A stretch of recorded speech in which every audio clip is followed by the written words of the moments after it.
Ah,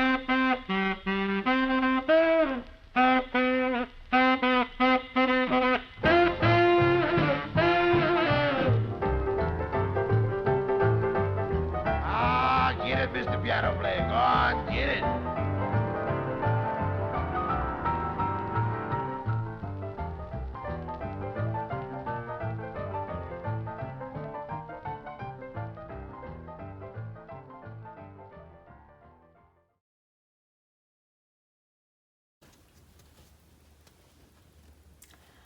I'm here at the El Vagabondo restaurant in New York. The owners have refurbished this neighborhood establishment over the years since our current guests last visited, but the aroma of their Italian dishes is still filling the air. This is where our next guest, Bob Belniak, had a close encounter with boxing great Rocky Graziano. Glad to report there were no punches thrown, but there was an exchange of verbal comments that Bob said was very memorable. He's going to tell us what happened in his interview today. Bob's been around music his entire life, especially street corner harmony.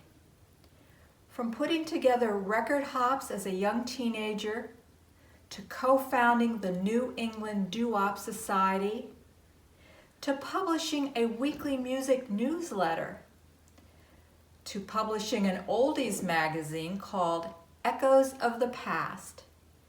And on top of all that, he has been hosting a radio show for the last 44 years. Bob will fill in between the grooves in the interview I'm going to do with him today. Let's go over to our Vinyl City Broadcasting Zoom room so we can start the interview. 2 meatball ears to go for the VCB host. Hello, Bob. How are you doing today? I'm doing well, thank you very much. I'm doing very well. Glad to hear it. Rico and I were looking at your Facebook page and your website to glean a little insight on your background and career in promoting rock and roll.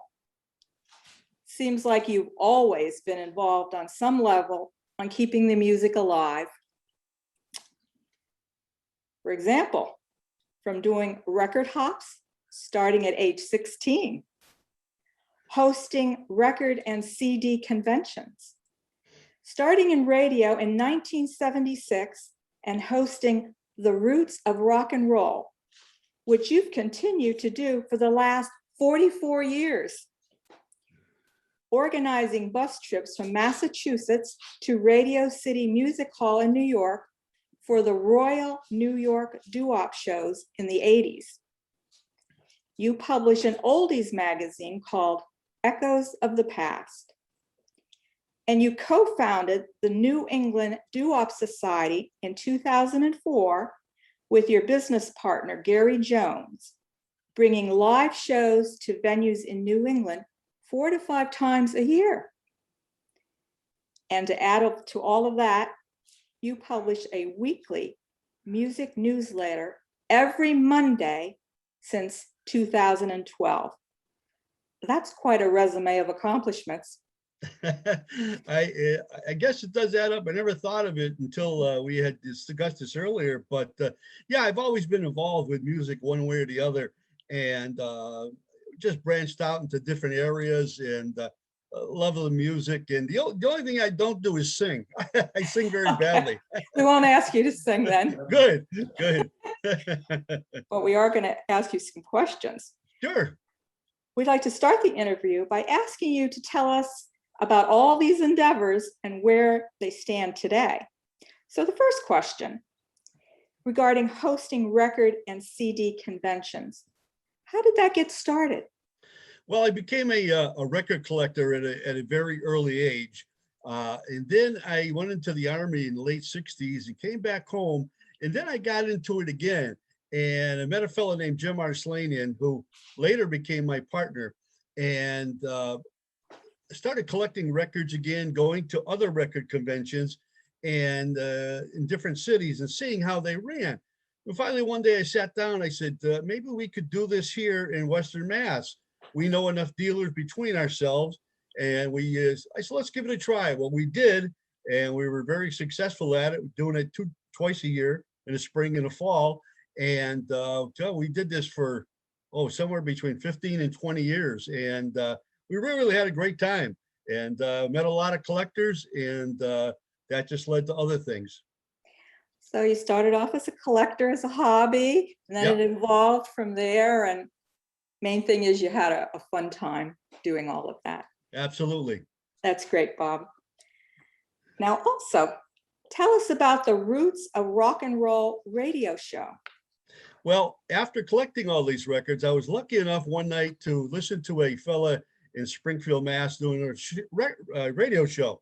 I called him up, told him I had an extensive collection, and would you like me to have you come on as a guest? He went, absolutely.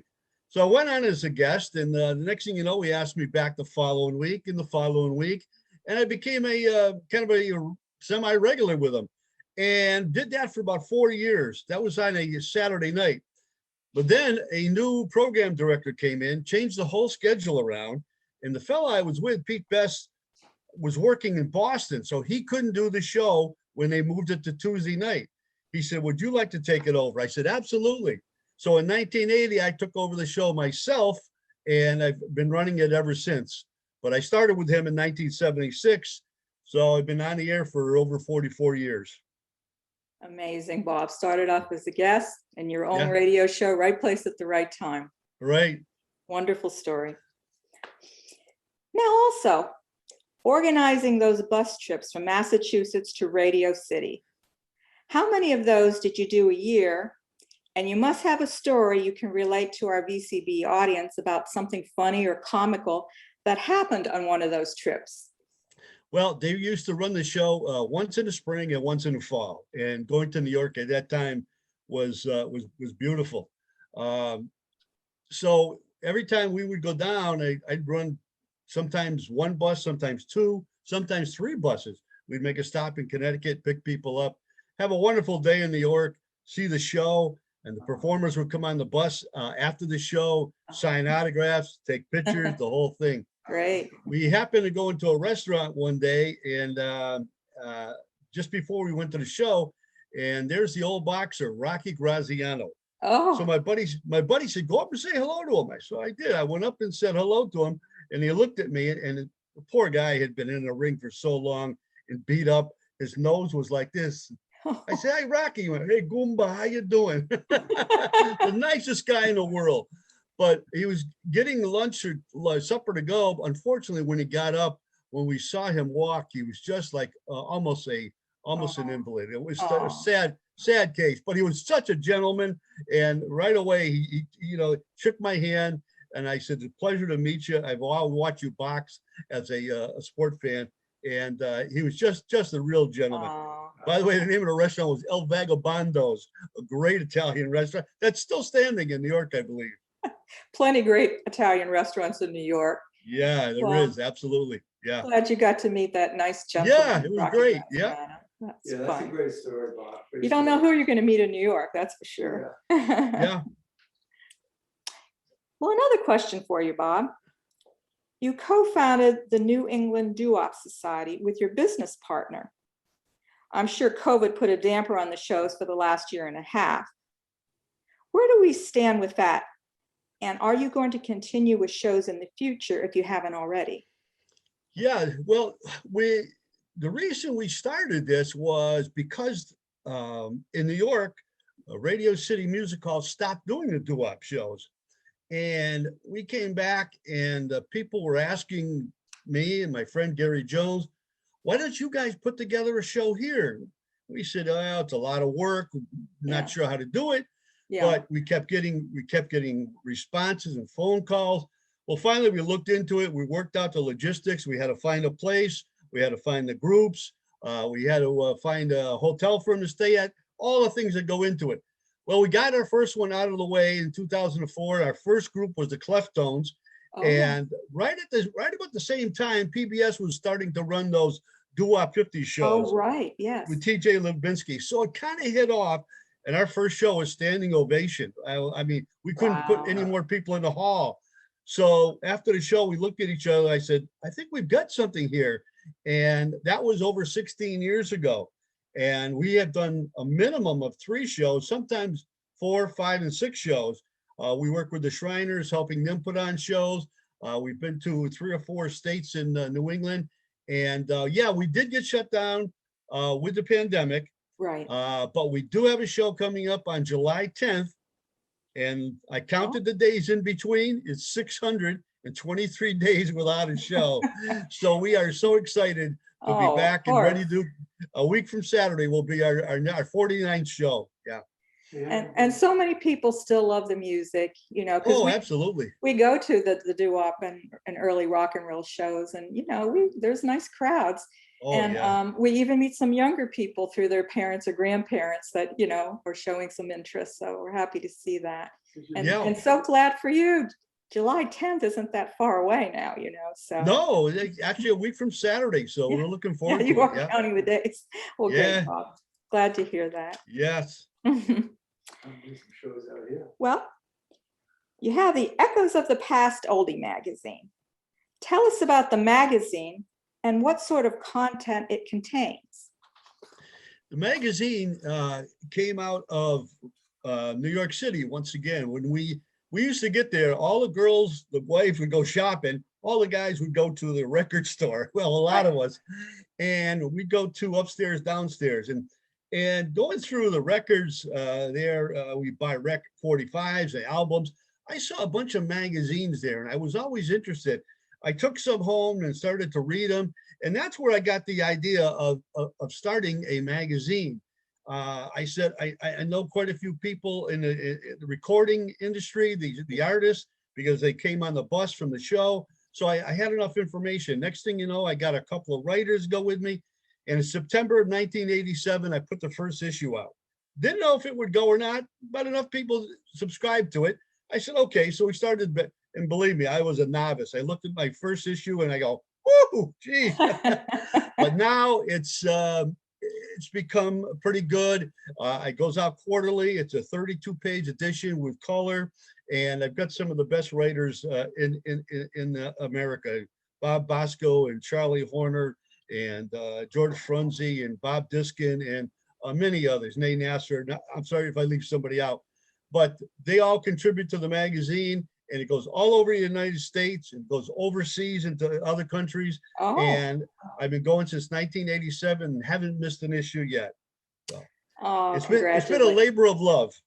Oh, well, I'm glad you have such good writers, contributors, and you know, that's pretty impressive. I couldn't do it without them. Yeah. Oh yeah, of course. Yeah. Yes. Yeah. Rico's mentioned Charlie Horner. Yes, he's heard of him. Yeah.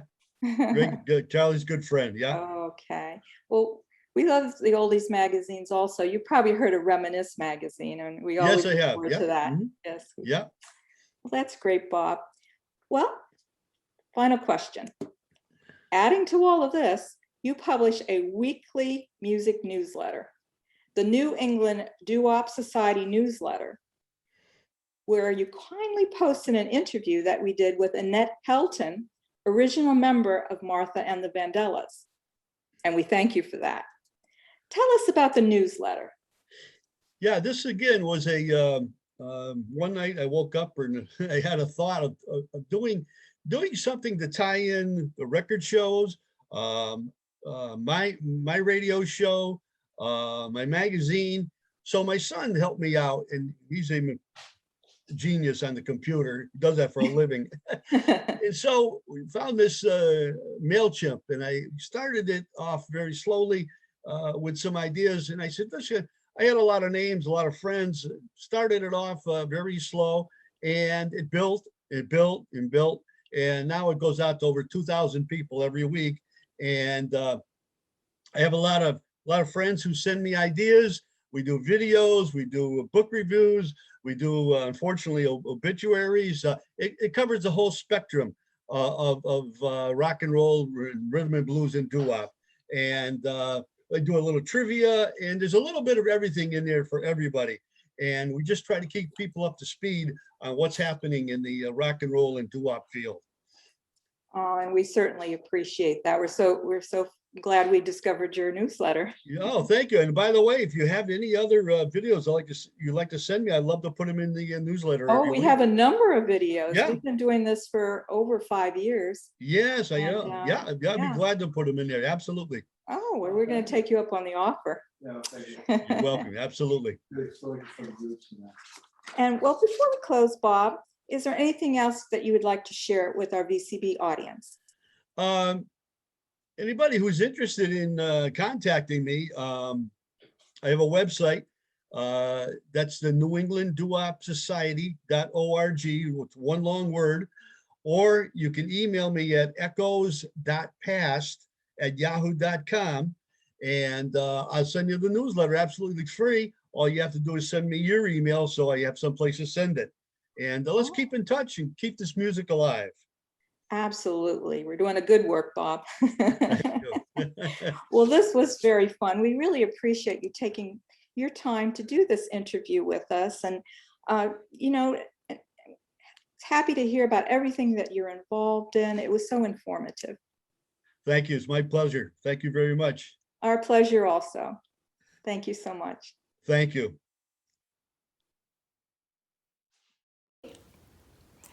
Bob seems to know everybody who is somebody in the doo-wop community.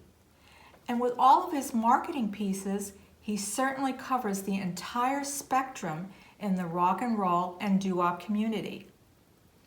The opportunity he had to meet the great Rocky Graziano, and he left the restaurant standing up. We both had a great experience meeting Eugene Pitt. Your story when you'd hired him to perform at one of your events and you had to prop him up on 2 chairs because he had broken his leg. Then to watch the other members of the group doing their choreography around him, I wish I was there. Bob is so busy that after this interview, he needs to get ready for a New England Doo Wop Society show at the Clarion Hotel on July 10th in West Springfield, Massachusetts. If you're going to be in the area, order your tickets online from his website, newenglanddoo-wop-society.org. We'll post all his upcoming shows along with Bob's contact information on our last slide. His online store is quite impressive, which includes fleece jackets, t-shirts, doo-wop hats, men and women polo shirts, and even an Echoes of the Past glossy covered 32-page oldies magazine.